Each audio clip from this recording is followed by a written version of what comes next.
Welcome, everyone, to At the Bar with podcast. Tonight's special guest, we have a photographer phenom, John Hessler. John, how goes the battle? Thanks for having me on. Yeah. A newly found friend. Yes. This is great. Thanks. Yeah. And his first podcast ever. That's right. Yeah. Yeah. He says he sold a lot of stuff to podcasters, but yeah, he's a podcaster's friend for sure. But he'll recognize this is the sexiest podcast. So decided to come on this one. Yeah, it's a good setup, that's for sure. I don't know about all this, but the rest of that is very aesthetically appealing. In some places he's never even seen in person. Yeah. Well, John and I go way back.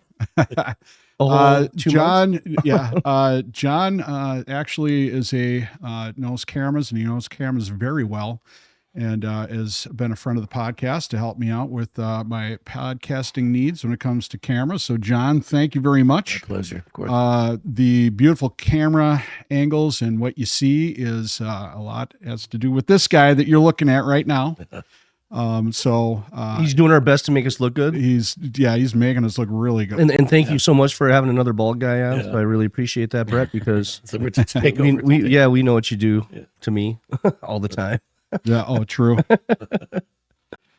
So John, what are you drinking? I'm going to have a soda water. I think it's soda water. It'd be good for refreshing. Yes. Soda water would be very good and refreshing. I think I'm going to have the same. It was a really nice day out today. Beautiful. Beautiful. As much as I would like to partake. You're welcome. I did that on purpose. Yeah. Some club soda myself. I've got a lot of things I got to do after the podcast. So, you need to keep your faculties a little bit. Yep. And, Stacy, because he's really a lightweight, believe it or not. He's the he's the most lightweight cop I've ever met. He drinks one Guinness and he's feeling it. Well, it's true, isn't it? Well, I usually only have that means your liver's still working. It's still working, and I haven't put it underneath the railroad tracks quite yet. But I do like Guinness, and Guinness. There you go, John. It's kind of a weaker beer, isn't it? Well, it's not up there with the. Yeah, it's like same as maybe a Budweiser. It's maybe 4.5%. So it's 4.5. Yeah, so it's a little easier to drink for me. I can have a couple of them, and then I'll feel fine. But if I go to the bar and I have some of those. Kind of the neighborhood type of brewery type. Oh, geez, those are strong. And oh my God, I have 4 sips, and I'm like, what the? Yeah, 14%. We used to broadcast live at the state fair, during my radio days, and people bring beers, and it was like my boss is like, yeah, go ahead. It's 3-2. Like, what's going to happen? So, yeah, we would always, Remy would have 5 beers, but, walk out like nothing, So it was like drinking water, I'm 6'2" and 250, So it was just I'd have a beer an hour while I was at the state fair, but never got sloppy drunk on air. So, You like it's all good. I remember going to London one time. We go into a pub. I can't wait to get a Guinness because it's different over there. It's the best. Yes. Yeah. And all the locals are drinking Pabst. And I'm like, are you kidding me? Well, I mean, in London, they're like, that's got to be an import, So, and that was a thing. We had Dermot on last week. I didn't get to ask him factor about in that, or tell him that when we were in Ireland, and also the girl that I dated was from Northern Ireland. She said her brother and all her brother's friends were into Budweiser. They were not into Guinness. Yeah. So she thought it was funny. Everyone would be at the bar drinking Budweiser because it's like an American, beer. And I was like, okay, that's weird, man. I'm having my regular hams today there, Patrick. What are you drinking? Ooh. You know what? Our who was our mixologist guest that we had on? John Robinson. John would be sunshine. And shout out to Allie Gray as well, because today, actually, I came up with this a few days ago, but it's hot here in Sacramento. It's 90 now. It's holy shit, that's really warm for us this time of year. Yep. So I was poolside and I wanted something summery and fresh. So I kind of made this up. It's a little vodka, and then it's a raspberry lemonade, and then you top it off with Sprite Chill, and Chill is cherry lime 7-Up or Sprite. One of the two. Sprite. It's Sprite. So it's vodka, lemonade, raspberry, and a carbonation on top with the cherry lime, and it's delicious. Oh, nice. Oh, I bet it is. Sounds very delicious. summery. Yeah, I wish I was partaking, but not unfortunately. Before we move on tonight, I'd like to make a toast. Just our regular toast we do sometimes, but I'd like to make a toast to Chuck Norris, who passed away today. The myth, the legend. Yep, the man, the legend. Everybody's like, he died today. I was like, dude, he was 86 years old. He's going to die soon. Well, and the thing is, I mean, apparently, in Hawaii the day before, within 24 hours, he was. So yeah, something happened. Yeah, he had a medical emergency, and they rushed him to the hospital. Yeah. And then, of course, within 24 hours, he passed away. So, I'm wondering if he had maybe like a cardiac arrest or something like that, because they said that he was training. He was training on the island, so with other people. And at 86, I mean, sometimes you got to kind of slow down a little bit. And you know what? He was a meme before memes were a meme. And here's some of those funny ones. Like Chuck Norris doesn't wear a watch. He decides what time it is. I like that one. This one's relevant. Chuck Norris doesn't read books. He stares them down until he gets the information he wants. They made a lot of them. Chuck Norris's tears cure cancer. Too bad he's never cried. Like this goes on and on, so I'll save you but everyone loves those Chuck Norris. How many Chuck Norrises does it take to change a light bulb? None. Chuck Norris isn't afraid of the dark. There you go. I wonder if he knew about all that and loved. He did, and he probably ate it up. I'm sure people told him all the Chuck Norris jokes, and what was that? There was one of those video games that they had like an actual like a master, and he's like Chuck Norris. I can't remember what the video game was. I don't remember that. Chuck Norris doesn't play the video game. He is the video game. He is a video game. So, tell us a little bit about where are you from? What'd you do? I grew up here. Doing here? I grew up here and went to school here, St. Agnes. Yeah. St. Agnes, okay. Yeah, St. Agnes. Yeah. Did you get the rulers on the fingers? I did. That was St. Agnes. Oh, yeah. I lost my first fist fight to a nun, fair and square. Fair and square. Fair and square. Took me with the right hook. No, I went through all that. But no, it was good. Played high school football and did all that stuff. Where'd you go to high school for the football? St. Agnes. Oh, St. Agnes. All the way through. Okay. All the way through. And then I worked for KSTP for 5 years, shooting news. Wow. And I traveled. Remember Jason Davis? Yes. That guy I traveled with him. Australia and the North Pole, or the Arctic. Well, you get to do like the on the road bits. Exactly. Those shtick. Yeah, that shtick. That was my fun. current boss at the state was one of the photographers here at a TV station for many years, but he was like the camera guy for the best station in town here for many years. Was it KCAL? KCAL. Yeah, KCRA3 is what. KCRA, yeah. And he'd tell me when the Bay Bridge thing happened. I think that's part of your history too, but and then there was like some serial killers and big stories out here that he was like there, in the pool, being the camera guy. So when you say the Bay Bridge, you mean when the bridge fell, the section fell? Yeah. So I was out there when Tony Bennett, they repatched it, and they closed the bridge down. Tony Bennett came out for the opening, and I left my heart in San Francisco. Oh, really? Oh, yeah. Oh, it's real. So what year did you work for KSTP? Yeah. KSTP? Yeah. What year was that? It was 1984 to 89. 1984 to 89. I graduated 85. What was happening back then? What big stories did you cover? Well, the Twins won the World Series in 87, so that was huge. Okay. It was always something. I mean, it was a really good education and good training ground for me to, get my chops. Okay. Well, were you just starting out? I went to school. I went to college, and then I went right into there and started working in the newsroom. So that was really my education. To be honest with you. Were you there in like 2003, 4, 5-ish? No, I moved out to California in 89. We're talking about the earthquake. I got out 2 weeks before the Loma Prieta. Okay. Yeah, because I had a little history at KSTP-TV in 2004, 2005. I was on the Viking Sports Wrap. Oh, cool. And Johnson was his last name. I can't remember, but he was the sports director, something Johnson. Okay. I don't know if that rings true. I was long on it there by then. Yeah. So, but no, I got to know a few of the KSTP-TV folks, and Rod Simon's one of the best guys ever. He passed away a few years back, but yeah, I got to know Rod pretty good. So yeah, I know the great folks. It was great. I just got burnt out on it. I mean, it's depressing when you can, see some of the carnage and then go have dinner. As an officer, So were you out in the field a lot? Yeah. Okay. I ran the live truck. Okay. I also shot. Okay, sure. Yeah. The guy that drives around and then that was pretty fun. Okay. Nowadays, you give the 22-year-old anchor girl a camera and a tripod. And you go girl, take your own car. Yeah. And you use $22,000 a year. Yeah.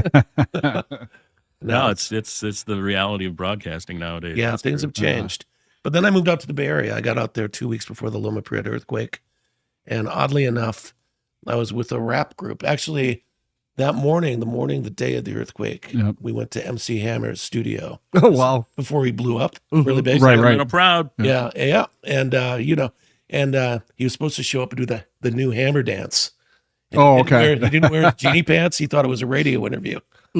So we left, and we were with another rap group in the evening when the earthquake hit in San Francisco. But had MC Hammer read his paperwork, he would have known to show up. We would have spent the day at his place. I would have been on the Cypress structure, which collapsed.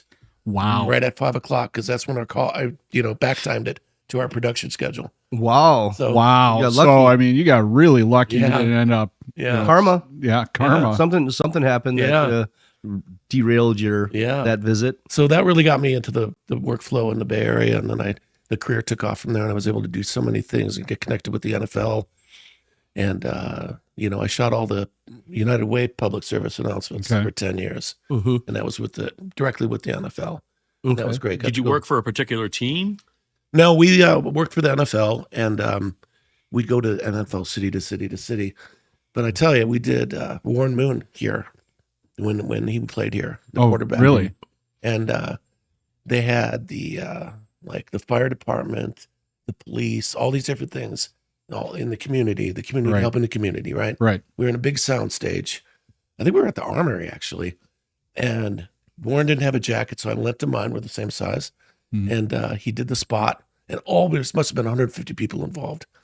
And they edited it. They're about to play it. And that's when he got his trouble for his domestic trouble. Oh, really? Everything got right. cut. Yeah. Yeah. So you're there and they weren't there. Yeah. So, but no, it was great. And I apologize for my voice. So tell anyone who's watching, I got COVID a couple years ago. Yeah. And they intubated me. I nearly died. I was at the top of the ICU list. Wow. So happy to be here. Voice is a little gravelly. So the intubation. Yeah, they rotor you, Oh, really? Wow. They get after it. So, oh, geez. Yeah. So anyway,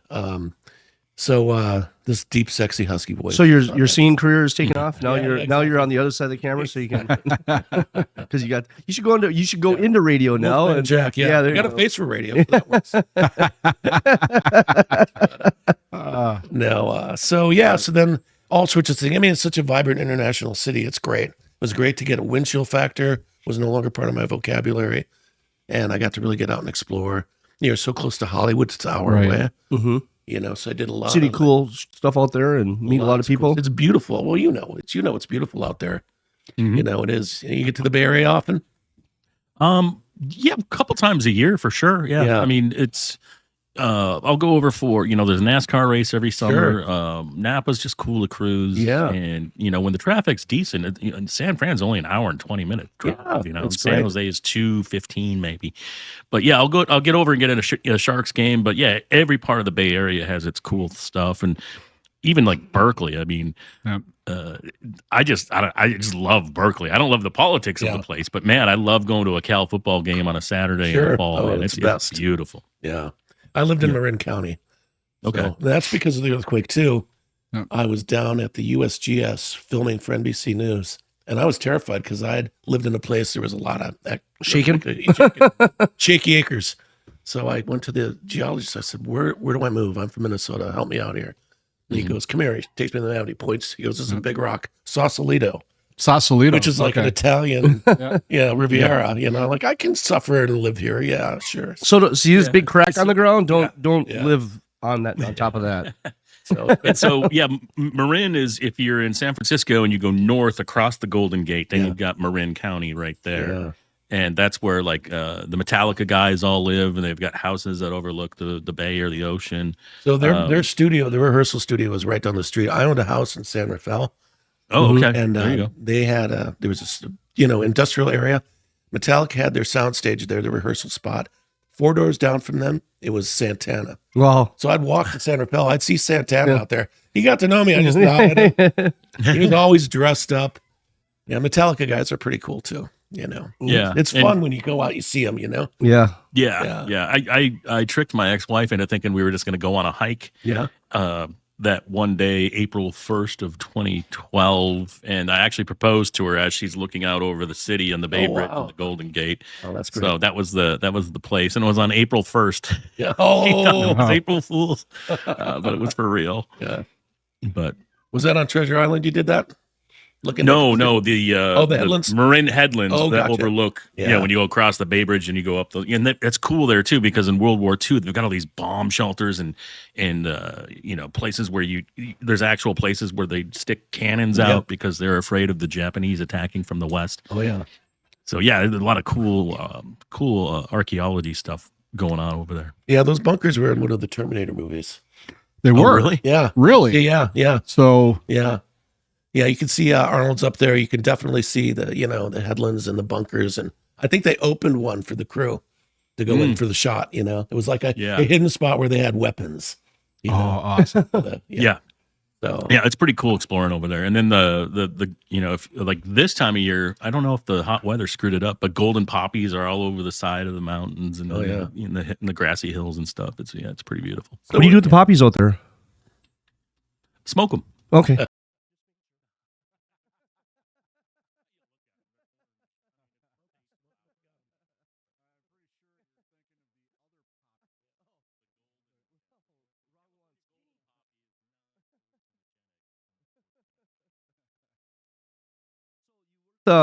When you were out there, you're working with another TV station. Is that what? No, I was freelance. You're freelance. Okay. I worked for all the networks. Okay. All the sports networks. I worked for some news networks.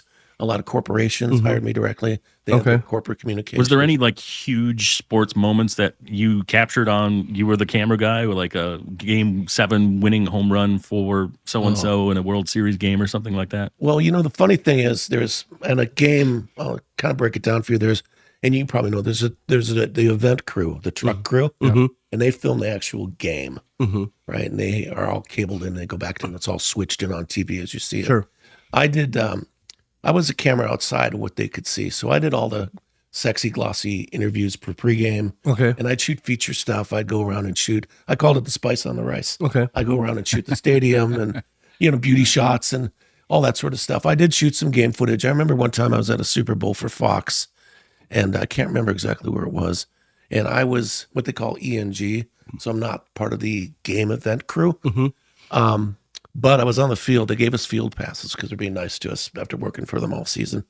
And someone came up to me and said, "Quick, you got to get on this camera." And it was one of the broadcast cabled sideline cameras. And it was right before kickoff. I guess something happened with the cameraman, And so I shot the coaches open. We're like, right before kickoff, what do you think, coach? And I realized I had that camera on my shoulder. There's 100 million people watching this all across America. Every screen in every bar, every home. And I'm live. Yeah. It kind of hits you like a brick. Yeah, I bet. Then I had to zoom in. I had to zoom into the coach, and I felt like I had wooden fingers. I'm like, don't screw this up. Get through this. Yeah, but it worked out. So how many, you said you were at, what, 29 games, was it? Over 25. Oh, 25. Yeah. Okay, over 25 games. What was your favorite that you've covered? Oh, wow. I know that's kind of a big question. I always I'm sure you had a lot of. I'll kind of hit this a little bit. What was not in like sports in general, but what was your favorite football moment that you got to see right there in the thick of it? Well, there's a couple. When Jerry Rice retired, he was at Candlestick at the time when he was leaving his last game at Candlestick. and he did a lap around the stadium, and everybody's going crazy. Then he got up on his teammates' shoulders, and he's crowds, and I'm right behind him. In fact, we made the front page of the newspaper. Oh, man. And that was so cool because I'd worked so much with him. He's such a class guy, you know. So that was cool. I mean, just so many. The 49ers, I remember going down to Miami with them in 94 when Steve Young won his first Super Bowl. And Junior Shaw, it was the Chargers, and being on the field. And it was neat. It was just neat to be in that, you know, that's electrifying, right? Oh, I bet. The energy, it's just like when you go there, I mean, I remember one of our friends had tickets to US Bank Stadium for the Vikings, and it was like the purple level. So, I mean, you're way up there. You get all the food and the drink and all that stuff included with the tickets, and the tickets were like $600 each. Oh, yeah. And she'd sell them for like, do you want to pick them up? $300, $400 for both. I'm like, and go there. And it was just, you could feel it in the air, how electric it was. It just had a whole different feeling, but I can't even imagine what it'd be like on the field. Weren't you on the field for the Super Bowl? Super Bowl? Yeah, there's a picture on the field over there. I was not on the field for the Super Bowl. I was actually on the outside perimeter, freezing my buttocks off. It was cold then. My brother, who was with St. Paul PD and the bomb squad, he got to do all sorts of stuff. Yeah. And in fact, he met Steven Tyler during the Super Bowl that was here, that son of a gun. But yeah, he was able to do that stuff. Me, no, I was just the lowly guy out on the perimeter, making sure that, you know, nobody could get in that wasn't supposed to. So all you people that don't know that aren't here, Brett is pointing at a cool picture of the stadium with the ticket. Is there tickets in there and stuff? What's in there, Brett?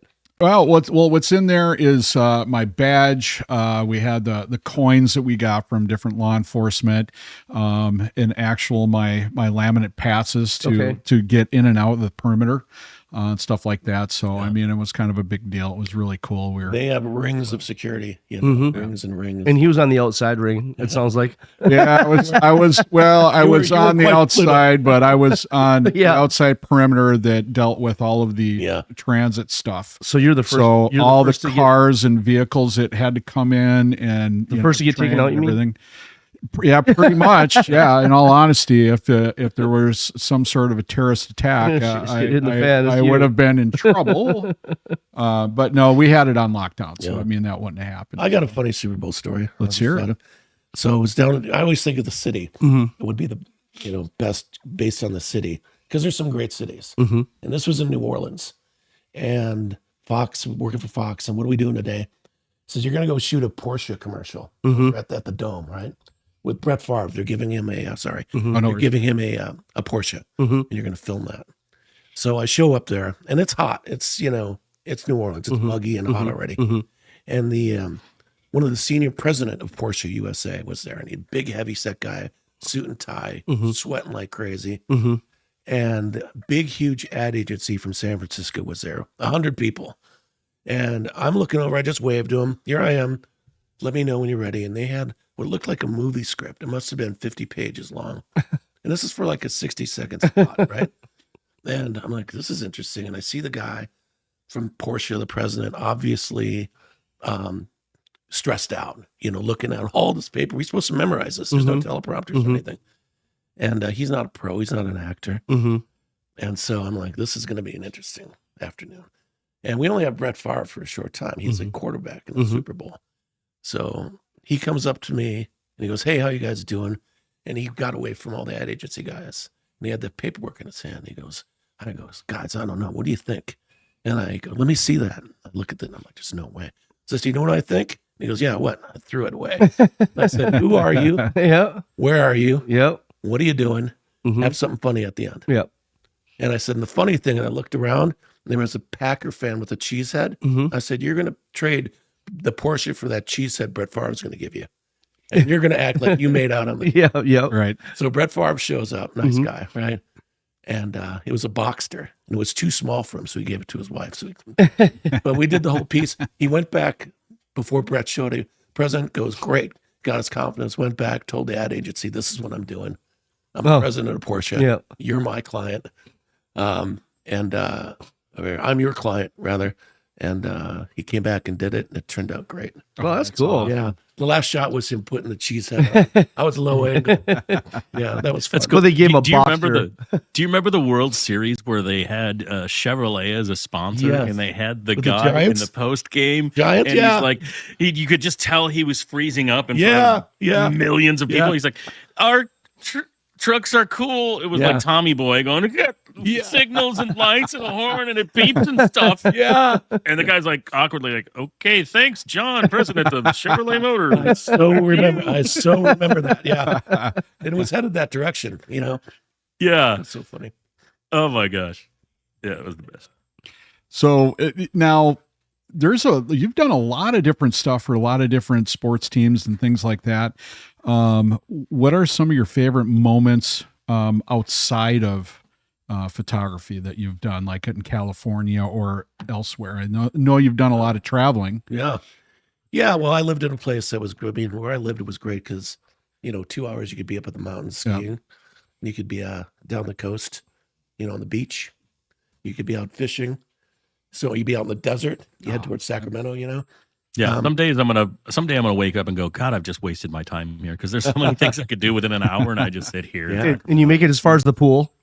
Yeah, go to the pool. Yeah, but the thing is, he does have a really nice pool. Because, when it's snowing and it's 30 below, Patrick likes to send pictures and Of his photos toes. of his Yeah, please toes do. in the pool and a nice little daiquiri or beer or something in the hand. So, but it is He tries to rub it in as much as possible. Yeah. When he's I would. That's my duty as a Minnesota-born kid. When you move to California, you got to rub it in. Yeah. absolutely. then he reminds us with We're that not the crazy people anymore. with that You picture guys. with the picture in the back of Minnesota. So were you a cameraman or videographer? Do you take a lot of video or do you take a lot of pictures? Video. Mostly videos. The shoulder held. The big cameras. Yeah. But when when you you're- start putting video on the small cameras, and then everyone wanted that film look. Okay. So I had to know all those cameras and shoot with them. And And then when you're going on vacation and you're traveling through the mountains, is it just a camera, or do you have a video camera that you? No, I keep Are you it- like the dad that has No, the big? I'm Okay, not. okay. I keep it Making simple. okay, you keep Yeah. it simple. Yeah. So He it's got not the actual footage of that Bigfoot guy Yeah, back yeah. in the 70s Right. with- Yeah. So Like I this. mean, did you have the big VHS? Yeah. Slap it in there and They're doing a documentary about that Bigfoot footage. I guess Oh, really? it's a hoax, they said, and they talked to the guy on his deathbed. But there's this new documentary. I'm fascinated. I love those kind of documentaries. Yeah, I do. They're great. Yeah. I'm a big documentary fan. well, that's kind of like seeing that one image that had Bigfoot on Loch Ness Monster. Yeah, So possible. Riding it. Like a riding it, cowboy. yeah, like a cowboy. Oh, speaking of documentary, in '92, early on when I was over in California, a friend of mine came out to visit. She lived in D.C. Her father used to be the charge d'affaires to Cuba under the Carter administration. And she's saying, oh, Dad's going down for a big conference with Fidel. Fidel. Yeah. And the surviving members of the Kennedy administration and all the Soviet generals that were involved in that decision at that time. Yep. They're going to go in a room face to face for the first time in history, lock the doors, Wow. look at each other and say, well, what are you going to do? Here's what we were going to do. Yep. And I'm like, really? And I said, is there anyone covering that? She said, let me talk to Dad. No. So anyway, long story short, I partnered with Brown University and I got exclusive rights to go down there and film that documentary. Wow. That's how we almost came to Nuclear Blows. Okay. It was with Wow. all the protagonists. I mean, what's his case? Who was the defense secretary under Kennedy and then under Nixon? Robert McNamara. Okay. He was down there, Okay. which was amazing, right? And to talk with all these guys. And then at the end, Castro threw a reception impromptu, and I got to talk with him, Oh wow. which was crazy. Yeah. Wow. Yeah. You got so how was it down there? How was that? It was amazing. Yeah. I mean, it's like trapped in time. The cars are from the 50s. 50s, all the 50s cars. Yeah. And they still are there in the, I guess. In the, Like in great condition Yeah. too. I mean, you figure with all that salt water in the air, those cars would just get eaten up. Yeah. I Yep. mean, So it's a magical place. It's not, at the time I went, it wasn't full of Starbucks and McDonald's. It was very real and very cool. It's like you should pinch yourself. It's like another alternate reality, you know? Well, it sounds like maybe sometime soon it might be back to maybe having having that regime out too. It looks like all those bad regimes are dropping like flies now. Yeah. But to meet Castro, he survived so many assassination attempts by the mob, by the CIA, by it's crazy. And he was like a big jolly Latin Santa Claus. I know he was a murderer, but it was just interesting to go, wait a minute, I can pinch myself. I'm talking with Fidel Castro right now. This was sociopaths too. Yeah. They can put on those airs and act a little bit different than they actually are behind closed doors, right? Yeah. So the big question is, because I'm a cigar guy. Yeah. Did you smoke some good Havana? Yeah. Oh yeah. My God, yeah. Here we go. Yeah. Oh, here we go. Yeah. Yeah. No, they have great. The Cohibas were great. We came back. I came back with so much contraband, but I was under diplomatic kind of immunity. Yeah. They didn't even look at us. They just come in. Oh, wow. Yeah, I'd taken out, this is a confession. I've never admitted this to anyone, so this first time live on your show. Ooh, wow. Drum roll, please. I brought down, I'm not making this up, I brought down chest waders, and I filled them with Havana Club rum because I was worried they were going to break. So I wanted to break in the chest waders. Yep.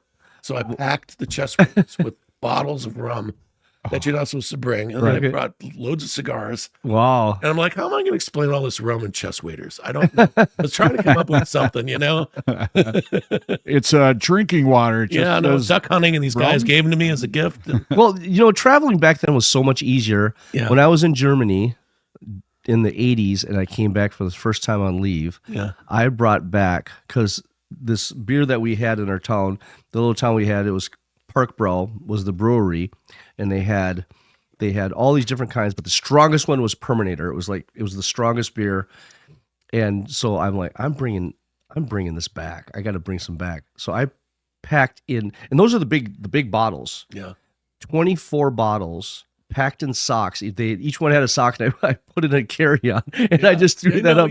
Oh yeah. And they everything would skate by back then. That's when I think people were still smoking on planes and stuff. It was crazy.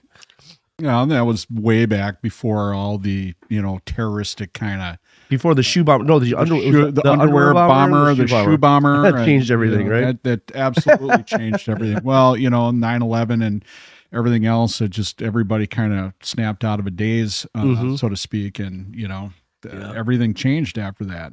Sure. But and speaking of that, what were kind of the changes that you've seen, that you've dealt with as a professional on scene? Either doing photography or video and stuff like that. You traveled? Yeah, all the time. Yeah.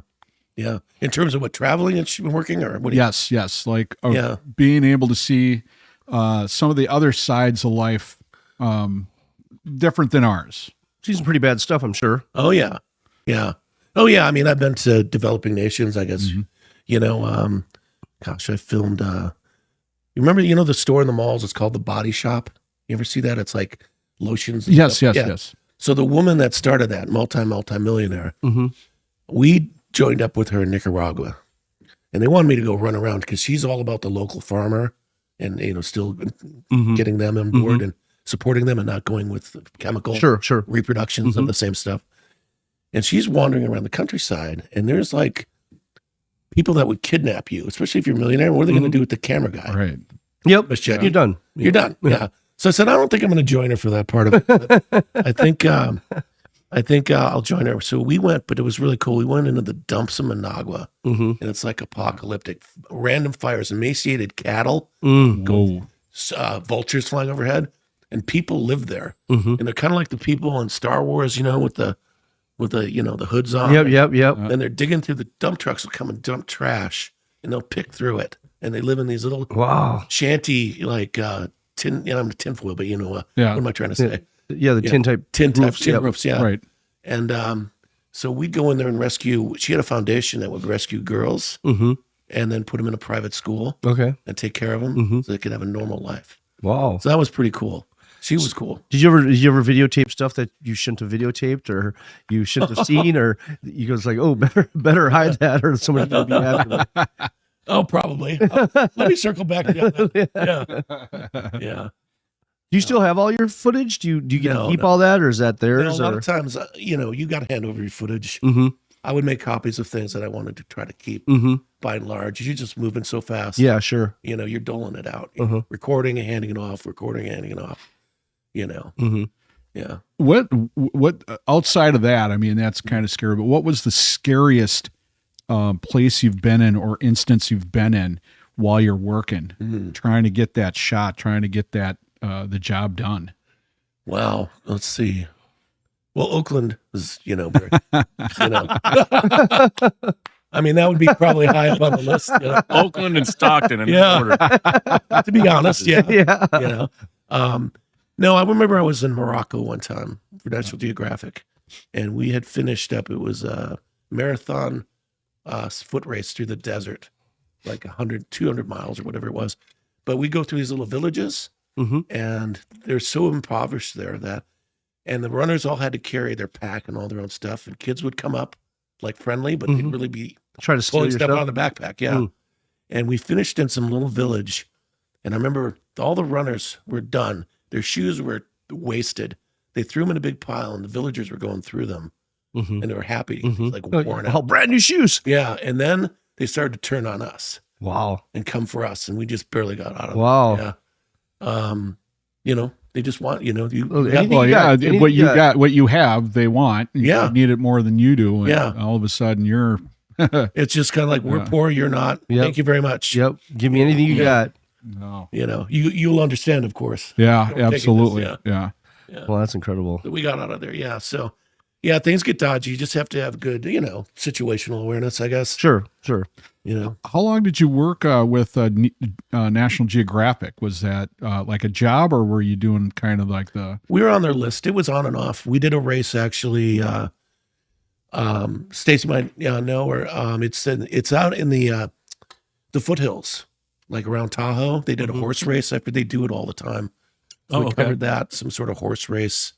It's like a marathon race that goes up through the mountains, and we did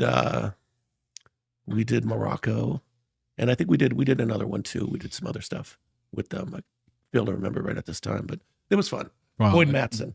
That sounds awesome. Did you have the best place you've ever been? Yeah, I'll tell you a good little. You know Boyd Matson? National Geographic. He was a host for Explorer. Oh, right. Oh, yeah. So they do a thing called host wraps, where a host will be, they've done a bunch of segments, right? So this was a very calm, fancy, catered shoot at Marine World Africa, USA. And he's standing there, right? And it was all about, they think they were doing all these shows in Africa and stuff. So he was doing intros and outros for the show. Now we're going to go to Zimbabwe, blah, blah, blah. But in one of the segments, he was holding they came over with the chimpanzee, right? And he's holding this chimp, and the chimp's very well behaved. And, Boyd's reading the camera, and it's all like a whole big crew, very fancy, people with makeup coming around to him. And the chimpanzee got bored, and there was some straw, like weeds, and he plucked one of them, and he's looking at Boyd, and he took the thing and drove it right in his ear. Punctured his eardrum. Wow. Oh my Shoot God. was over. Oh, wow. Because that's what they do. They like for ants and stuff. Oh, sure. They find a hole and they want to. No, could be an ant in there. Oh, jeez. Oh my God. That's a wrap. Wow. That's a wrap. Oh. What? What, huh? What? Wow. Yeah. Wow, I was right. So for all of you guys who don't know, if you guys ever want to have an adventurous life and go do fun things and videotape stuff around the world, get into that, right? So what is it, broadcasting? What was it? Yeah, broadcasting. It's, really in the end, it's visual storytelling. Visual storytelling, yeah. You just tell you get to us. travel a lot. And that's a fun thing. And the most rewarding thing is getting to meet cool people, go behind the scenes, see how they get to really know them and talk with them. And, Sure. And do so with, people who are impoverished, and do so with people at the top of the world, movie stars and. If you could guess, how many places have you been? Countries? Yep. Oh, I don't know. That's a great question. I should have come more prepared. I've been all over Europe, Australia, Thailand, Taiwan, Canada, Mexico, Central America. That kind of does it. Morocco. Yeah. Australia, Africa. Yeah. Okay. Morocco. Spain, Germany, France, Italy. I did documentaries up in the UK, which were fun. Scotland was great. We ever get to go. Is it no, these like mostly 1 week They vary. stays? They vary. Yeah. Okay. Yeah. When you're over there, generally, you're spending some time because it costs so much to go over there. Sure. So much setup. But I've been there on corporate jobs in London for a week, when some corporations doing some stuff, and it's fun. You go in there and you have some Guinness, you do your job, Sure, and you yeah. leave. Yeah. So I work with a lot of kids, and they always want to find jobs that you're traveling and doing a lot of things, and I'd always just tell them to go join the military if you want to travel. If you want to travel around the world. Yeah. I mean, that's when I was back in like high school. I mean, that's kind of what they said. You want to travel the world, join the military, and Go places, kill people. Yeah, exactly, and die. But no, I would say I've had so many young people either go on and do really great things, but they get the misconception that it's all glamour, and some of it is you pinch yourself moments like, this is so cool, I'm here. A lot of it's wrapping cables in the bowel of a stadium that are wet. Yeah. And it's midnight. Okay. And it's cold. Yep. So you have to, when you set up, you don't have somebody that sets everything up for you, and you just do that. You have to do all the setup and getting everything placed. And it depends on the project. A lot of times, most of what I do, I come in and set up everything. Like I come into this house, I'm doing a story on you. I'd set up a place where we do the interview. I'd shoot the footage, the B-roll of all this, and tie it all together. Sometimes if it's a big project, they hire like a gaffer, which is a lighting crew. Yep. Right. They'll come in. Audio people are separate. They come in. There's all these with the big boomsticks. The bigger it is, the more departments that get involved and have to mesh with each other. So on those jobs, I'm called a director of photography. Oh, sure. Because at the end of the day, I work with the producer and the director to get the shots that they need. Now, you've done commercial work or like movies and stuff like that. Yeah. How is that? I mean, obviously more it's safer, I'm sure, than, running through Morocco and having people trying to steal the clothes off your body. Yeah. Yeah. But what do you prefer? I prefer variety. I mean, I got to be honest with you. This, there's something to be said when you're shooting a commercial. It can be tedious. It's like there's all these people involved, right? And they all got to have. It's like, well, I think we should shoot it like this. Okay, no, wait, it's cut. No, I think we need to do this. Yeah, much better. Yeah, much better. Oh no, wait, no, we got to do, because everyone wants to have their say and their input, right? And I don't have a lot of patience for that. I'm like, okay, let's shoot it like this, like this. Let's let's put it on Lazy Susan. Yeah, exactly. But it looks better like everyone's this. got to kind of have their say and their touch, and you go, who's the cameraman here? Yeah. Yeah. I remember one time I did a shoot. This is kind of funny. I did a shoot with, it was with Miller Beer. It was in Los Angeles. And they had a thing where they kept the band a mystery. This was over at the House of Blues on Sunset Boulevard. They put us up at the Mondrian. I remember the series where they'd have they did one in Minneapolis. Yeah, they did a radio thing. Exactly. It was big band, so large it was a band. Huge contest promotion Miller thing. Yes, right? Miller. Yeah. So I was the guy who did all the video for that. So we knew the band was going to be Metallica. So they had all the fans or all the people that were winners. I don't know exactly how that worked, but they had them all over at the Hyatt on Sunset, which is nicknamed the Riot Hyatt because it's the last hotel that has balconies. And I'm telling you this for a reason. And they got them all drunk on Miller Beer over there. And then they had chaperones that took them across the street. And then we started interviewing. Who do you think the band's going to be? Oh, Foo Fighters. No, it's going to be Beck. It's going to be this, that. We knew it was Metallica, and Metallica's very fussy about, you could shoot the first song, right? Yeah. And we had the editor set up, and this was all on my credit card, by the way. I was fronting the expenses for the Mondrian and all the rooms. For my you were fronting all the expenses? All the expenses, and the ad agency was going to pay me back. Oh, gotcha. Wow. So then they said you could shoot one song. We shot all the footage. We went to the Hollywood Boulevard, the Walk of Fame, the Hollywood sign. Got it all. I got a great editor. He's working away. They're all having lunch and drinks, by the way, on my card, right? And then, so the show hits, right? Everyone goes crazy, and everyone's drunk as could be at this time. And the first song that Metallica busts out with is just nothing but profanity. Oh, gee. I won't go into it. But I'm like slack-jawed. I'm like, I can't believe, what are we going to do with this? So you can't then even use the... Then I had to go back to the hotel, Mondrian. Metallica's band managers are up there, right? And I said, how are we going to use this? He goes, oh my God, I didn't even think of that. He goes, okay, I'll give you permission. You go back in, and now you can't plug in the board though. Just shoot some footage. make it work, figure it out. And I'm like, oh, this is already unraveling. Yeah. So I go in, it's a drunken mosh pit at this point. But my editor was really good. So we edit, and then we got Metallica's people coming over, Miller's people coming over, the ad agency people coming over. Oh, by the way, all ordering food and drinks on my card. Oh, The bill came to $20,000. oh, jeez. And then we were almost finished. We were about ready to upload it. Uh-huh. And I look out the window. Remember, I'll never forget, full moon. It was beautiful over Los Angeles. And then Hollywood, the Sunset Strip, right? And there's a hotel where all of them say, oh, wait a minute, what's wrong? There's flashing police lights and someone's pulling a sheet over a body in the driveway. Oh. I'm like, can you guys see this? And then the phone call comes. It's someone involved with the event. Oh, jeez. Oh my God. So Oh, I'm no. not kidding you. It's like men in black, guys showed up in black suits, mystery men, and they just took all our media. Wow. They showed up, unplugged the machines. Took all of your stuff. Yeah, they just showed up like something out of Men in Black. Wow. Wow. And I'm like, Here's my credit card. Take that too. you know, I'm just like, no, there's no more room on my credit my card. No, just take it. I don't want you. No, You guys they pay killed for the it. shoot. They killed. I mean, but did you get reimbursed? Yes, I did. Oh, thank God. I mean, the ad agency going, well, we don't ever. And the poor fella was one of the chaperones. They were done. They were having an after party now. Yeah. But the chaperone, because Jim Morrison had that famous picture at that hotel where he leapt up on the rail of the balcony. Yeah. This kid goes, oh, I'm Jim Morrison. Watch. Did it over the side. Oh, Yeah. So yeah. he went, Yeah. And that, that was it. yeah. God. Oh my So, God. but it's kind of funny. And now they brought it up in San Francisco with the Foo Fighters, and they said, no more fans. We don't, no one shoot anyone drinking. Don't shoot anyone, Yep. none of that. And I said, okay. And then they said, so what are we going to do? And I'm like, well, you're the ad agency. You tell me. And I'm like, we have no ideas. So it was Miller. I took the beer bottle on a tour of San Francisco. I put it on a cable car. Oh, Oh, there you go. I put it in a crab pot. We pulled it up. The crab's hugging it.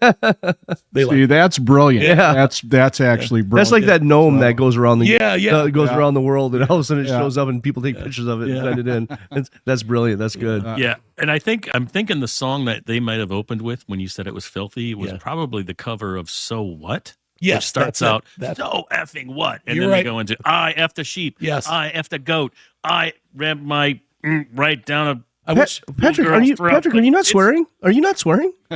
Well, I wanted to be able to air this part, Yeah. but it's Yeah. I wish I had a song prize to give you because you so- guessed it.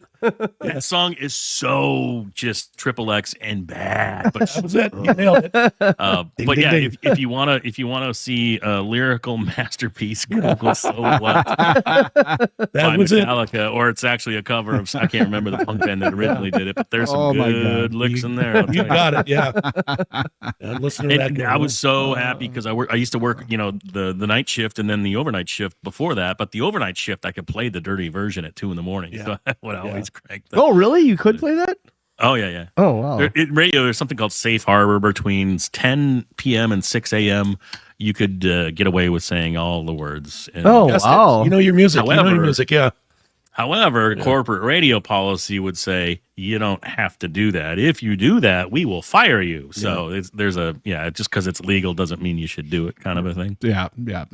So speaking of musicians, good guess on that, by the way. You get a prize. Somehow I'm going to send you a prize. Because that was good. I won an Emmy, a national Emmy, daytime Emmy. Really? Oh. Yeah, I worked with Neil Young, and I got to spend the day with him. Wow. He's cool. You guys have steak? No, I'm just kidding. no. He the story was about he's amazing. The story was about his kid Benny, who has cerebral palsy. If I have that correct, and he has this huge train house. This is when they lived in California, huge train house, and he built up this almost like Addams Family train set. Then he had real boxcars and real rail outside of this place. He brought Wow. train cars in, right? Yeah. And then he built this amazing, and he would go around, you'll appreciate this. He would go around and get the actual sounds of these old engines and put them in a chip and put them in the actual little toy train. So the actual Yes. sounds were going around. Okay. He would send his engineers across the country into Canada. Oh, that's awesome. Yeah. And then he invented he was with Lionel Trains. So he did Lion Tech. So he exported that technology into the trains. Wow. And he was like a master genius when it came to wiring and electronics. So he was fun to hang out. Neil Young. Yeah. Yeah. I got a picture. I'll show you. Yeah. I'm looking for it online. If his train set, there's a lot of videos on it. Yeah. Wow. He did a thing where he found an old vacuum cleaner on the side of the road, and he took it, and that became the nuclear power plant that melted. So he actually melted it, and he had melted train cars, like that portion of the track. Oh, really? Yeah. Wow. Crazy stuff. Yeah, it looks like his son has cerebral palsy, it seems. Yeah. But he had the whole way the kid could run the trains. Yeah. Play together. That's cool. Yeah. Wow, that's actually pretty brilliant. Yeah. To be able to do that, to help him with his, able to to still. Yeah. So you worked with him for how long? Did you work with him? I just worked with him a couple days. Yeah. We did the story about, him and no music questions, was all about trains. Well, trains and his kid. Is that still, can you find that? Can we find that still on YouTube? I have it. Yeah. Do you? I can share it with you. Oh, you. okay, cool. That's awesome. Yeah. I remember he started out the piece. He goes, my name is Neil Young and I'm a train nerd. Now, did you get to be seen on any of this stuff that you ever do? You're just always behind the camera. Always behind the camera. Always behind the camera. I used to film for The Daily Show, and I got to do a couple pieces there. Oh, okay. Really? Yeah. I was on the Daily Show once. Were you? I was. With who? 2004. I was on with Rob Corddry. Would do those little bits at the first 10 minutes. Where was that, in Sacramento? No, they flew me out to New York. Actually, cool, so cool, they cool. did. So they did a bit on NFL superfans. They had a Packer fan who apparently it made news that he couldn't get into the Packers stadium with he had a deer rack on his helmet. And they were pointy, and security said, nope, after 9/11, that's a weapon. You can't do that anymore. So they kicked the Packalope out of wow. Rambo. Like, oh my God, it's a super fan, right? Yeah. So then they flew me in, and they asked, what do you think about the new rule? And I'm like, I don't care. That guy's an idiot, though, Yeah. The He's a Packer. sucks. Oh, that's great. So did you get to see the show? They flew me out to New York. I did this quick 5-minute bit. It's not on any platform anymore. I used to be able to link to it, but I think they washed all their archives. They did. But Did you get to go to the show? Did you go to the show? I did not go to the show, no. But so I shot it in, I think, April or March of 2004, and it aired September. Yeah. I think it was September 11 of 2004, because they were doing like a September 11 kind of a bit, and that was the angle they took. Yeah. So. But it turned out to be quite funny. But that was my other claim to fame. That's cool. Is the Daily Show. Yeah, that's great. Yeah, I miss the old. And so when were you shooting there? Was that? I've been shooting there for a long time. I did the Republican National Convention with them here in Minnesota. Oh, okay. Okay. When was that? That was like 2005-ish, something. I can't remember. Was it McCain? That's probably at least back then for sure. Yeah. So, and Paul Mercurio, do you know him? He's a comedian. He used No. to warm up crowds for the Daily Show. The guy that comes out and gets everyone in Sure, good sure, mood sure. before the show starts, right? Yeah. But Paul Mercurio, he's a comedian. I met him a couple of times. He's a nice guy. There's just so much weird You stuff. probably crossed paths with so many people like that, right? There's so much weird stuff going on in the Bay Area that it was a hotbed for their stories, Just crazy stuff, So how long were you in San Francisco then? A little over 30 years, about 35 years. Okay, and then when did you come back to Minnesota? Just a couple years ago. Oh, okay. Yeah, when I got sick, Oh, sure. and it was so expensive, the pandemic wiped things out. My rent for a 1-bedroom was $3,000. Jeez. Wow. Yeah. A rent for 1 bedroom was Yeah. $3,000. That's crazy. Yeah. No, you're not married or have kids? No. Oh, okay. No. So Very well. You know what? I think when I was traveling, I was on the road so much yeah, sure. that I'm like, it's like you got to be around, Yeah. for a wife and Yep. kids. And I'm still super young. So Yeah, absolutely. Let me tell you. So you got out of all of that. Do you still do any of it, or What's that? videography? Oh yeah. Okay. No, I do shows every year. I do Comic-Con. It's a Okay. big show I do every year. Okay. And that's a lot of fun. Okay. How many? Oh, let's talk about that. Who have you met at Comic-Con? I mean, Everyone from Gene Simmons to we just Daniel Radcliffe. We were just looking at one of the Okay. posters. Star Trek guys. I gave Jean-Luc Picard his phone. He left it on set. Patrick Stewart. Yeah, I chased him. Oh Yeah, my God, really? yeah. I met Jesse. Did you go through his content? No, he just left it there. I'm like, Mr. Picard. Oh, He's a nice guy. Oh. Jesse from Breaking Bad. Yeah. Paul, what's his name? Pinkman. Pinkman, yeah. Yeah. Yeah, he's a nice guy. Yeah. So you do Comic-Con every year, huh? Yeah. Because I see Robert Patrick. Have you ever met Robert Patrick, Terminator 2 guy? No. Maybe, I don't know. I wouldn't know. Most of these guys, though, I don't even know. There's just so many networks and so many actors and they look different in person. I got a great picture with. You like the series Vikings? Yeah. The guy that played Ragnar. Yeah. I got a great picture. He would always show up drunk on set. And they were a fun bunch. They were, and he's actually got like a British accent, right? He's British, right? I don't recall him having a British accent. He used to be a model, like a Calvin Klein of course. model. Well, he's probably so drunk that he was slurring English. Yeah, no, he's a nice guy. I don't want to disparage anyone. All in good fun. Yeah. Yeah. So, well, you have to be drunk to be at those things anyway. Well, they would go. I mean, those guys go around from like event to event. Sure. Event. They're having a good time, And it's a big party. I mean, basically, Yeah. Yeah, as a washed-up radio guy, if they ever did like Radio Com or something, and like, oh, it's Patrick, or he was on the air 25 years ago, I'd be like, hell yeah, hi everybody, I'm still relevant. They'll be going, he's a famous podcaster now. Yeah. At the bar and a referee. We've got 140 subscribers. We need more though. Yeah, well, we're higher. We're working. We're working up there. We're working up there. Yeah, we'll get there someday. We're getting all these good guests on. Now we got to get them back. And so Comic Cons and what else? What else is? I've done Comic Cons. Let's see, I've done BlizzCons, if you know what that is. That's really something interesting. That sounds kind of dirty. Well, what it is in San Diego now. What is a BlizzCon? BlizzCon is, it's like a religion, the World of Warcraft people. Sure. Oh, yeah. Those games. Yep.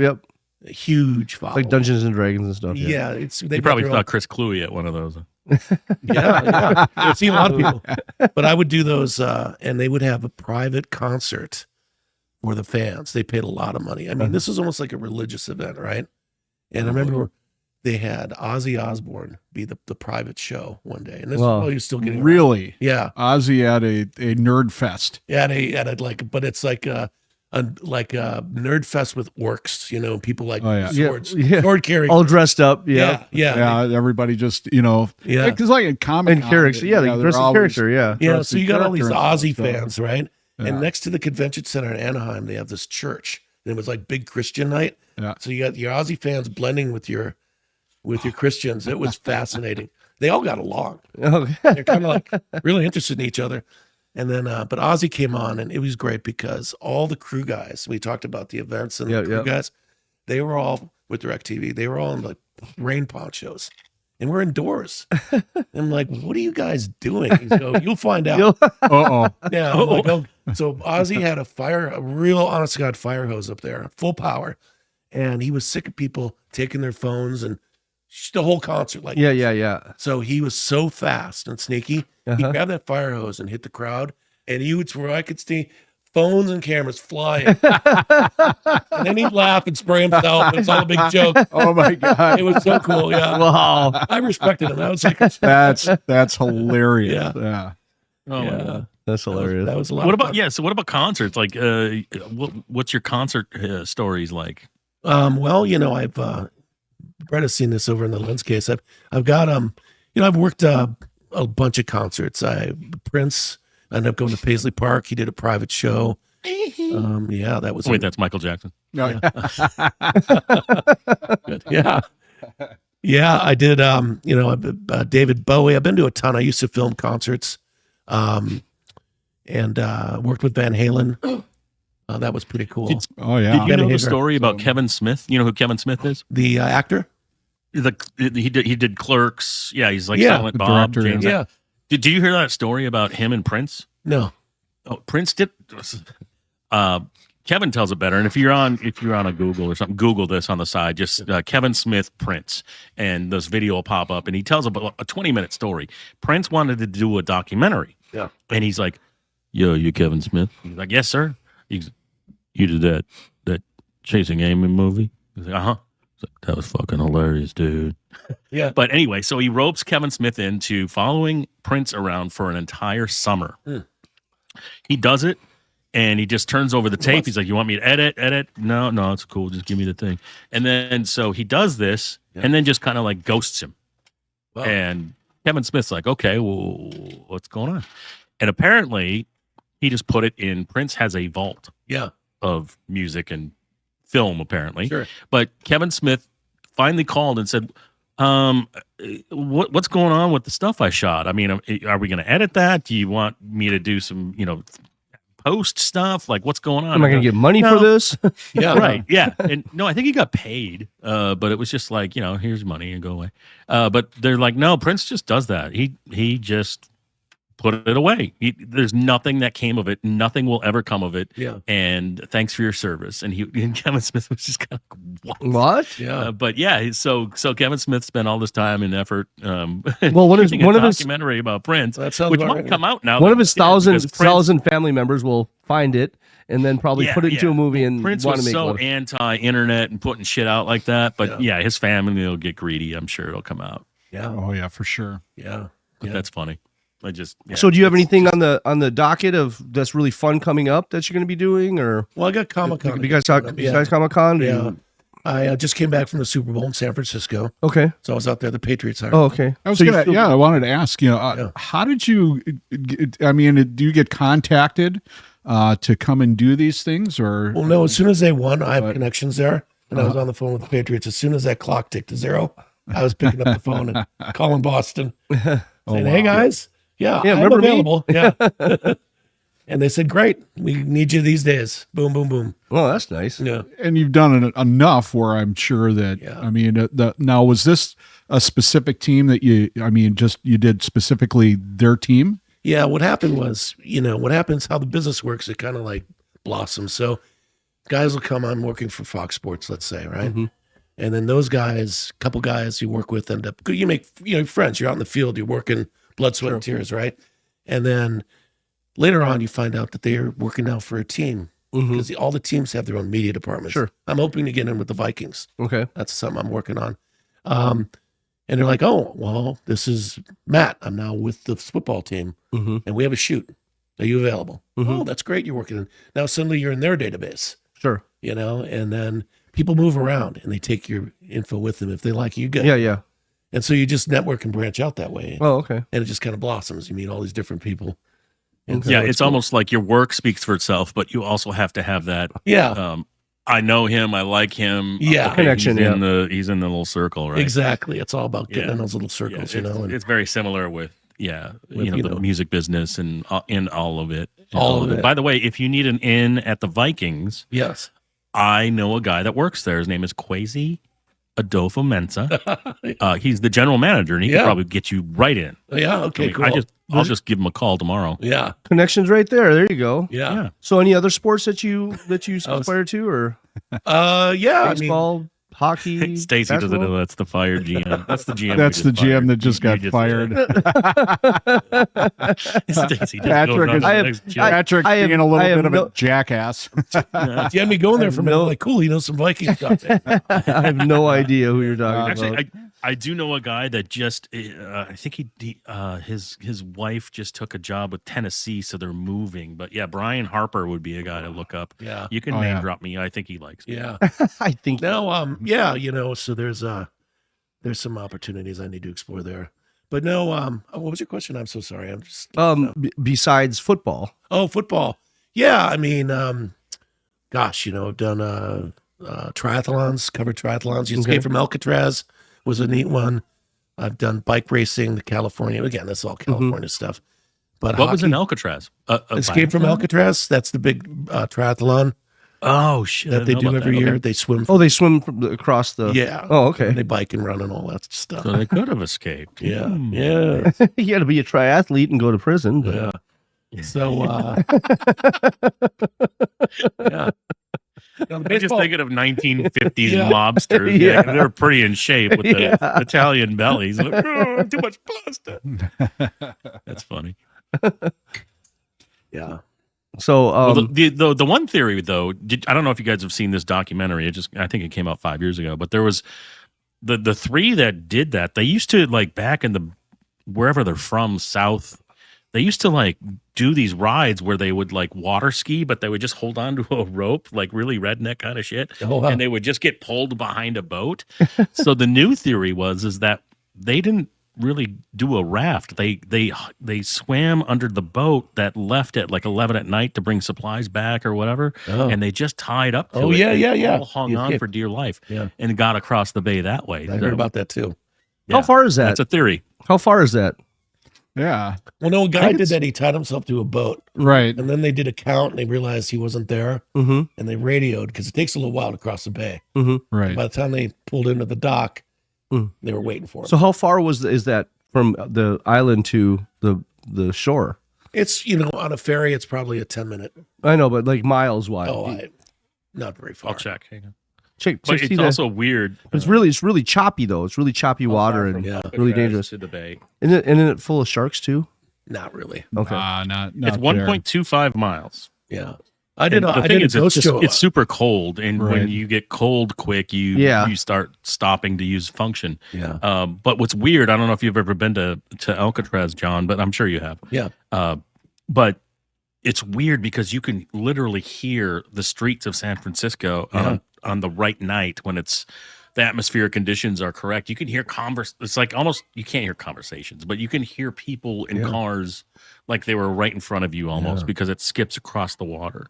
Yeah. Oh, it seems super close. Like, oh shit, I could swim that. And then after about 5 minutes, you'd be like, the currents too. The currents are so bad there. Well, if it's a lake, I can swim 1.25 miles. That's not far. No, there's a current that rips through there. But through that current and through that. Yeah. But there's people that don't they swim from Cuba or Puerto Rico or something to Florida or something? But that's tropical water. Yeah.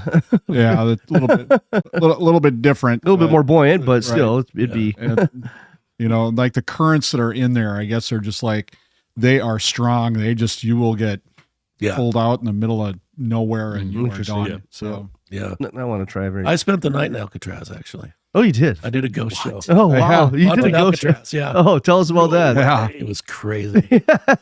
Jeez. No, I was up in the Birdman's cell, right? Yeah. And they had this device. And, when a paranormal presence temperature drops. Okay. And I'm like, look at the temperature dropping right now. Well, it's so drafty in there and the fog's coming in. And I'm like, just keep your mouth shut and just keep rolling. Yeah. It was pretty funny.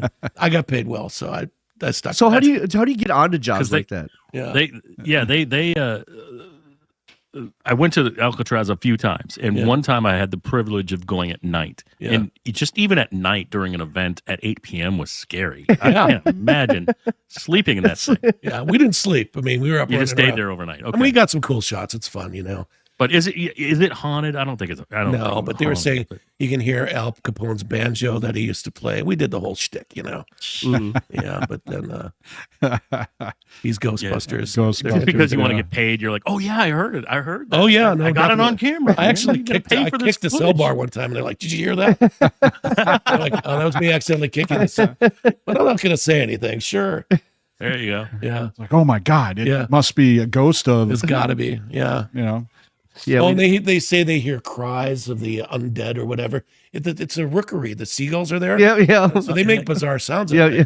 Yeah. And then it's windy, and you've got all those iron bars, and you're gonna hear kind of like a exactly. Yeah. Like through. It's gonna make a musical sound of some sort. It's like, well, a lot of people in a specific party, a lot of things are made up in their head already, so they just interpret it that way.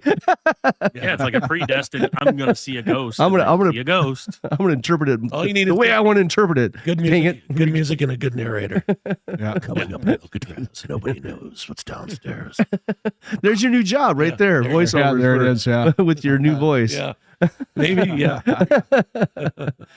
You do that again, it'd be something great for Halloween. Yeah. I've been seeing a lot of those advertisements for auditions for voiceovers for different things. Well, I started in radio. I started at KSTP-TV. Oh, did you? Yeah, I was going to do radio. Okay. And then I got an opportunity. But you didn't have your voice you have right now. No. Yeah, now I had a good voice, though. Oh, okay. Who did you work with at KSTP-AM? I don't even remember. I got offered a television job, and I remember when it was tape to tape, and I was cutting commercials. Reel to reel? With the razor blade. Yep. And the reel was going. Yep. And I got to be good at using the butt of my hand to slow down the reel. Uh-huh. This time I stuck all my fingers in there. And I was like, that's not fun. Yeah. Did you ever get the razor blade to cut the tape and it's got white substance on it, and you're like, God damn, the overnight guy is doing blow again. Yeah. The night crew. Yeah. I couldn't imagine the from when you started. What year did you start?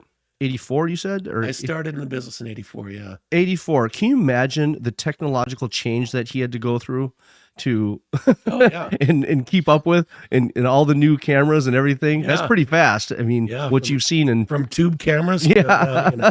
We used to shoot on 3/4-inch tape. Yeah. Wow. The big tapes, huh? Yeah. Yeah, remember like 8-track carts were that was an advance back in the day. Yeah. Chunk. I remember we had these big U-matic edit machines, and you could preview your edit once, but if you did it more than that, they would slip. Oh. Yeah. So it was linear editing, right? Wow. You better not mess up. No. So did you have to add color to your film too? No. So it was news. It was news. Back when I was editing Laurel and Hardy, I had to add my own colors. Did you go to Brown Institute then? I did. Yeah. Okay, cool. Yeah. Class of 80. I have to look at my diploma there. I went there. I was there in 84 probably when I just started over at KSTP because I was doing everything else at the same time. Yeah. Everyone went through that. I went through 1991, graduated in 93. You went to Brown? And and then I went to WDOR Sturgeon Bay, Wisconsin was my first radio gig. Then KQ intern, then X105, then 93X, then Alt 94.7 out here, and now I'm out of the business. And now I'm just the cool podcaster. The cool podcaster, yeah. But a couple of stops in radio, television, voice acting, some of those other things. So I can't believe we haven't crossed paths. No. Well, now you probably have, Patrick, but you were probably 3 sheets. Yeah, maybe. But I was going to say, I'm trying to get Mark. His name is Mark Hanft on the show, and he's a Vikings photographer. He's been doing the on-field stuff for a long time for the Vikings. Yeah. So, but seriously, I know him. I've been trying to get him on the show. But he was the guy, he would always he was doing the internal Jumbotron stuff, but he was like super cool to the fans. And he was always like, oh, I like your look. And he'd always, because I used to do the purple hair. Yeah. I'm sorry, purple hair. Mohawk. Face. And I have the Mohawk. And, I'd be like, Yeah. So you're always looking for energetic fans when you're all the time. Yeah. All the time. So he's in, and I can message him for you if you want. But what's fascinating to me too is you're kind of going after like one of my old dream jobs is if I could be like breaking down tape for the coaches for their Monday review of the game on Sunday. Yeah. Or you're at training camp or practices and you're just shooting video and cutting it up. I mean, you feel like you're part of a team, and that would be so cool. Patrick, you don't have to keep it a dream job. Go for it. I'm in California. Do it for dreams out here. The dreams die here. Well, you can do it for the Oakland zoom Raiders. in like you do here. You know who lives out by you? You know who lives out by you is the referee. That's the Fox analyst. Like when they do calls during the game. Oh, really? Yeah, he golfs out there. We did a shoot with him. Is it Zach? Yeah. Oh, wow. Yeah, I forget his. Gosh, if you said his name, I go, that's him. But he does. He's like the first. Now they got a few. The networks too, but Fox started it. He's the ref that does like the Fox referee advisor. Mike Persa. Mike Pereira. Yeah, Mike Pereira. Yeah, that's a huge name. He's a Sacramento guy. I didn't know that. Yeah, he's good. He golfs up there and everything. So I have to look him up. Go knock on his door. Yeah. Say, hey, I need a job. Yeah, Patrick, just go, hey, buddy. Yeah. We did the thing with him. I like my job. I like the job I have. We did a thing with him where he reffed a high school football game. Oh, I bet you that was fun. I bet you that was a lot of fun. In Sacramento. Yeah. In Sacramento. Wow. That's fun. Yeah. I'll tell you a funny Sacramento story. You ready? Okay. It is hot out there. Patrick can attest to that. So I did a job. Here's an interesting one. I did a job for Guinness Book of World Records. Okay. And this was Michael Jackson's former zookeeper. Okay. Right? And he was going to have the world record for the most bees on him, like a bee suit. Yep. So I had, all right. So I just come back from Alaska, so I'd been attacked by hordes of mosquitoes. So I kind of had all the gear. Mm-hmm. But you got to wear long sleeves. It's hot out there. You got to wear gloves, fingerless gloves.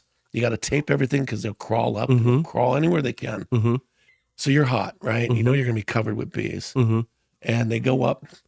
I've never done any of that before. What am I getting myself into? I've asked myself that a lot. How much am I getting paid again? How did I get here? So there he is, and he's got like this like Farmer John overalls, and I've seen that thing. I think I've seen that. And then they guys are there, and the producers there, and these trucks show up with these long wooden boxes, and they open them up, and all these bees fly out, and they go way up in the sky. I'm like, well, this isn't so bad. But then they start putting the pheromones, like the queen pheromones, on him, and then all of a sudden, they all come back. A tornado descends. Oh wow! A buzzing tornado, wow, with tens of thousands of bees is dropping in on you, right? And I'm like, here we go. And I just had to psychologize. You don't want to put out that fear thing, right? Yep. Because bees know, right? Yep. They'll all signal each other, it's stinging. Yep. So I'm like, these are my friends. They're safe. They're protected. I like psychologically do that. He didn't squirt you with a squirt gun with a full of Oh my pheromones. God. I think it's. Oh my God, that would be bad. I'm gonna pull a trick on the camera They guy. had ice cream scoops and they're shoveling bees. Yep. These guys, And he had them all on his neck and everything. and I'm covered. Oh, okay. You know, I'm wearing a mesh thing and I can barely see. Wait, my viewfinder. you said you brought that from Alaska. What happens if you did not bring that? Would they have something there for you? No. They would have said, "Suck it up." Bring And your own, yeah. You would have had your own bee beard. Yeah, you know. exactly. Yeah. No. But I lived in Alaska for a minute, and you're right about the mosquitoes. Like just no. Where did you live in summer, Alaska? Awful.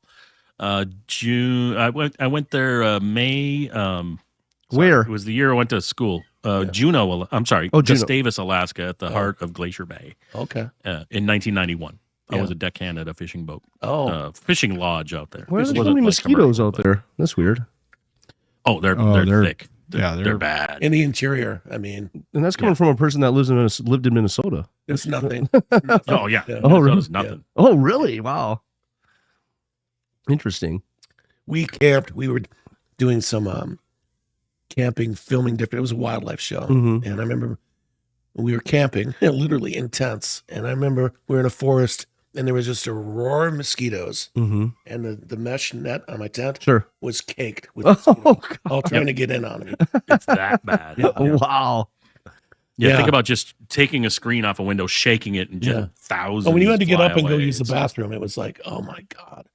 Yeah, Do I really need to go to the bathroom? Yeah. and they're So aggressive. Like did- they I just mean, did- smell you. They're just boom. Oh, I bet you probably Like they look don't like you had land chicken and bite. pox. They just Oh, yeah. bite. Yeah. Yeah, it's crazy. Yeah. Impressive. Going back to Cuba, my buddy, we were down in Playa, and he had an opportunity to go up to Cuba Yeah. with another friend, and went up there and came back. And on the plane, he got all the way home. This is my sick.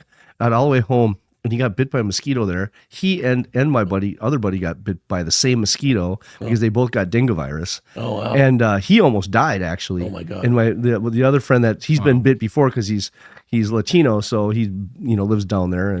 And but yeah, Mike almost died. You remember that? Yeah, I do. It was all black and everything, and He wasn't it looked hot? like he looked bad. I mean, yeah. it was- Yeah. And he was fine on the plane ride back and everything. yeah, but as soon as it started, It takes like a week or something Yeah. to kick in. Yeah. I used to And, shoot a show called Monsters Inside of Me. Yeah, you Oh did. yeah, Yeah. You know that? Oh, show? yeah, yeah. of course. That's That's a that's great an show. awesome show. Yeah. I shot for that. Awesome show. You shot for that. Huh? Tell us about it. Tell us. So I'll tell you one story. This Yeah. was a Florida story. A guy, he worked on, speaking of fishing, he was like a dock manager kind of guy. The best I can explain it, or what I recall. And when the boats would come in, they'd have their fish and everything, and he'd help out the crews. So we'd go in the live wells and scoop out the bait and blah, blah, blah.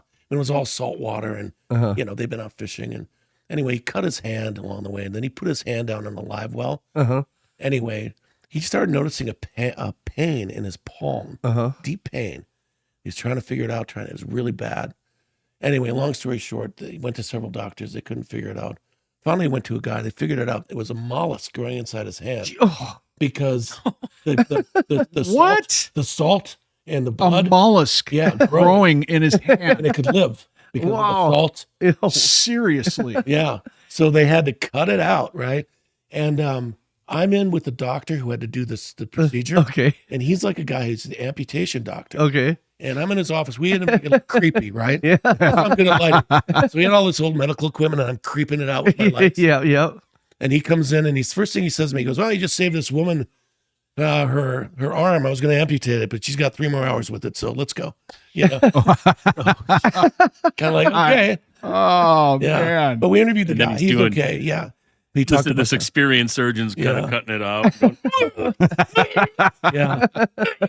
But all the stuff that people run into, like the little parasites and stuff. Oh, the ones that swim up your penis and then start. Yeah, they had. I remember one they had where this, and they pull that thing out and it's super long. Oh, and it's gross. But they had one with like a skin-eating amoeba. Yeah, and the guy got it, and it went to his brain and started eating his brain, and he went from dumb to dumber, and unfortunately died from it. But it was. Do you remember that? I want a tapeworm so I can lose 20 pounds. Do you remember that guy that? All I'm asking. Tapeworms are cool. Do you ever see that one with that guy that had to bait that thing out of his stomach? It was inside. It was a worm, and it would come out, but then he tried to grab it and it'd go right back in. So he had to bait it with food for it to come out. And finally, it came out far enough. He grabbed a hold of it. That thing was huge. Dang. Yeah. God. Wow. I'm sure at this point we're grossing viewers out. Yeah. Good job. This segment brought to you by Rain. So you've covered a wide array of things. Yeah. Okay. Most unique. Can I tell you a Sacramento story? Getting back to Patrick here. Yes. This happened. I love these. Yeah, and this is kind of cool. So this was for NBC News. It was for their medical correspondent. I know this was in Sacramento. I remember it well.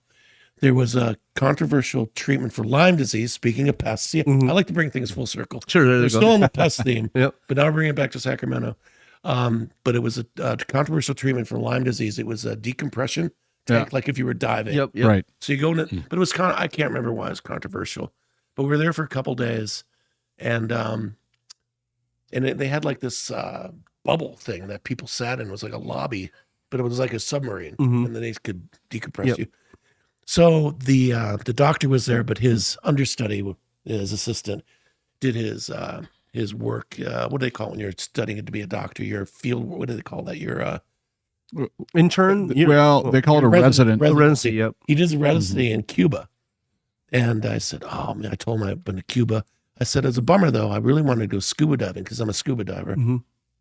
Because the bulk of the world's lost treasure is there with all the hurricanes and Spanish galleons." Yep.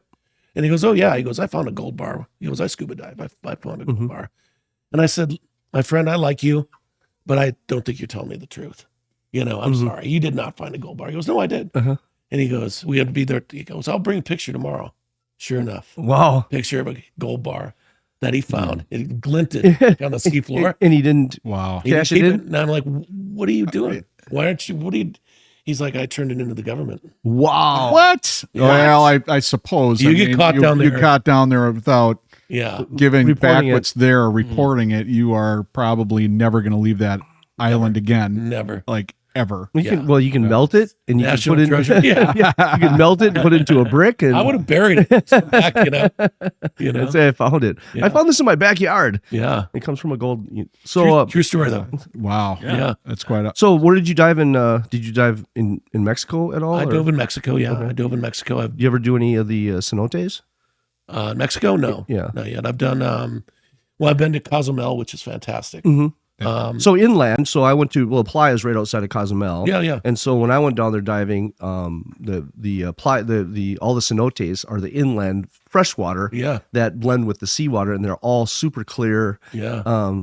Just unbelievable. All the Cool. all the underwater. The tunnels go for miles and miles and miles and miles. So they have them all roped off so you can grab. Yeah.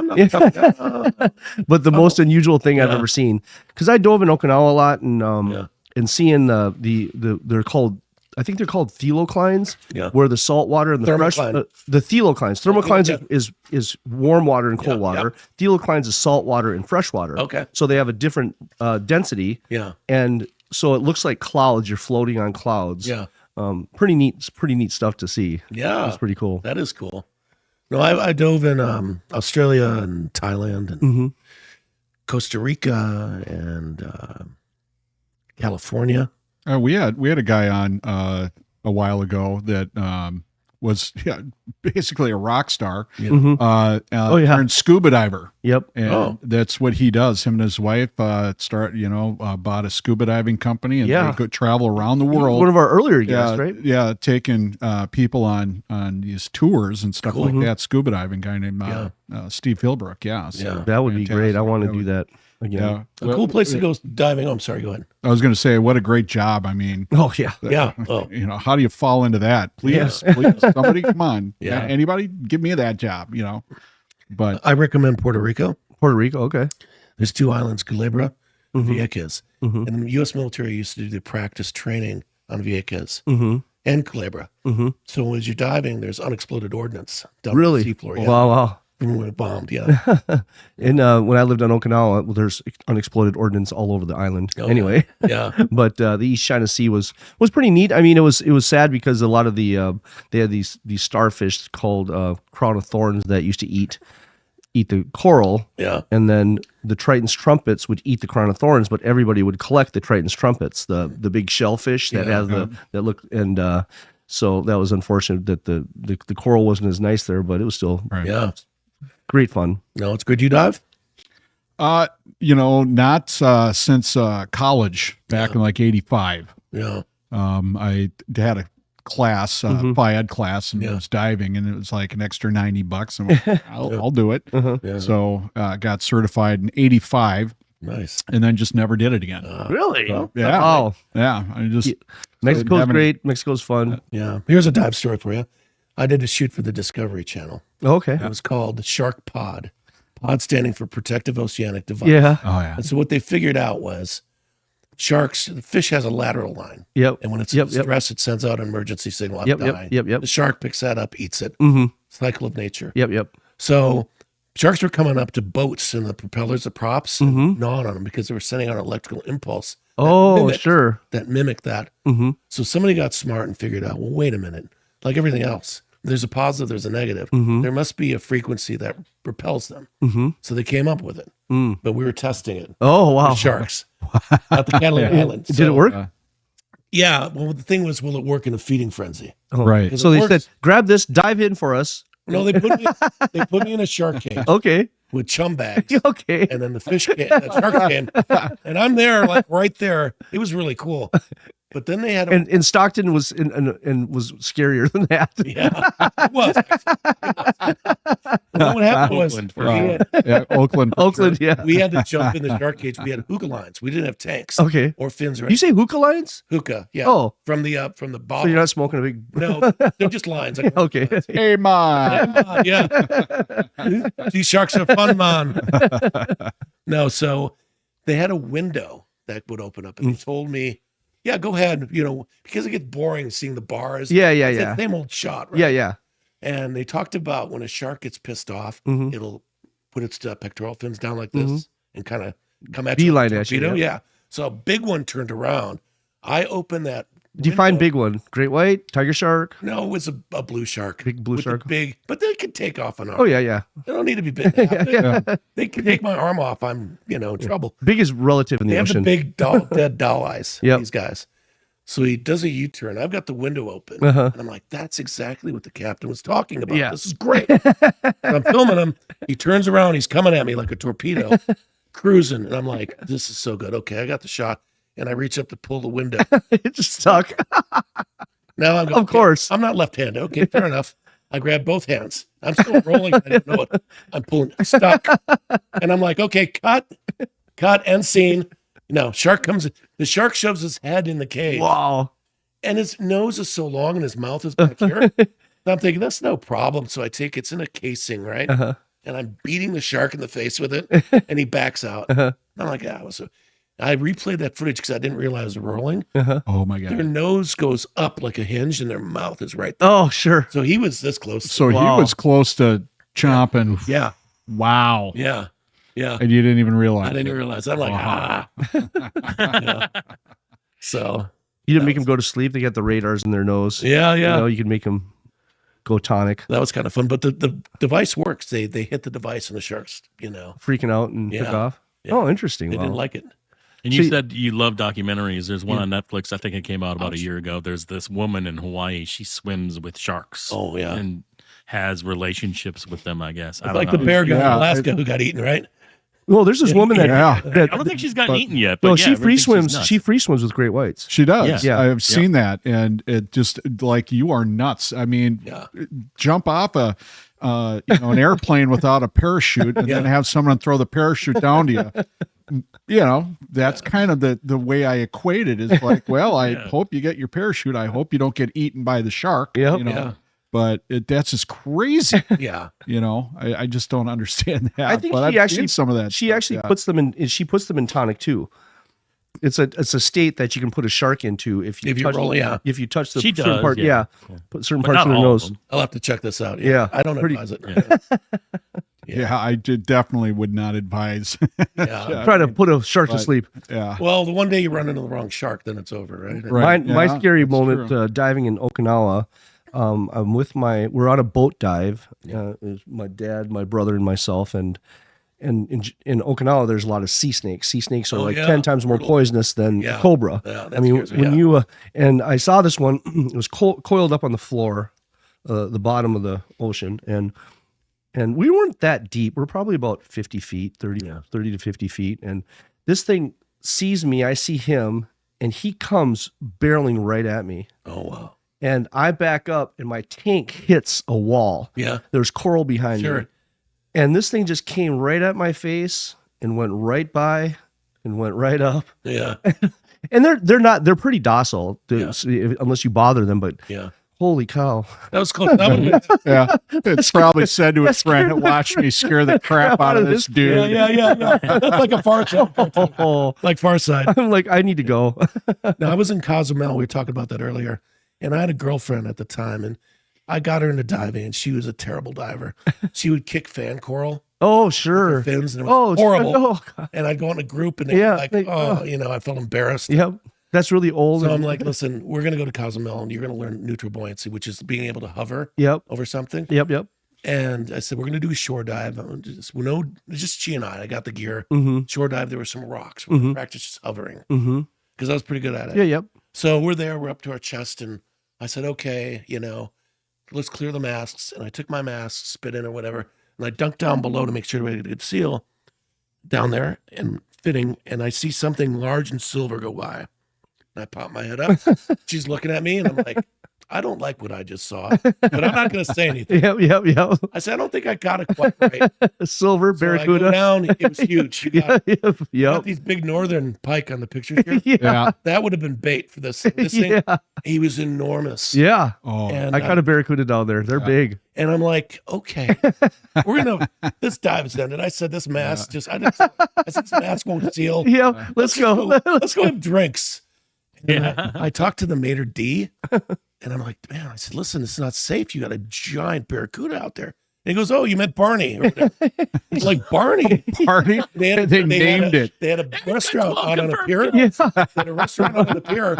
People think it's ceviche. Sure. So I bet, And it got huge. That's why it's so bad. Oh, so I mean, that thing probably looked at you like, what do you get? You got some ceviche for me? You got some food for me? Where's the calamari? But it's funny because I hadn't dove in a long time, and when I went to Mexico, they made us dive in the ocean first and do that, because you get so hyped up, your heart's beating and you're breathing, you're going up and down, because you can't do that when you're in the caves because of the stalagmites and stalactites, because they're millions and millions of years old, and you don't want to break them with your tank when you're going through the tunnels. So you have to breathe, and be able to stay like this, because as soon as I'm like I'm going up and then going down and going up and going down, and that took a while to get used to, especially in the caves. But so diving, you've done that. What other cool? You did National Geographic. I've done work in the I've done stuff with George Lucas and Lucasfilm. And all that. I mean, because I lived up there. Skywalker Ranch was right up there. Wow. So we go to ILM, which was fun. I got to see the original Death Star when it was half built. Oh, okay. In the movie. Okay, The model of that. How big is it? They've got so many different models. This one was about like the size of a globe. That you film, like a globe you'd have in school. Sure. Yep. But it was the part in that original Star Wars where it was like 3/4 of the way built, and they see it, they freak out.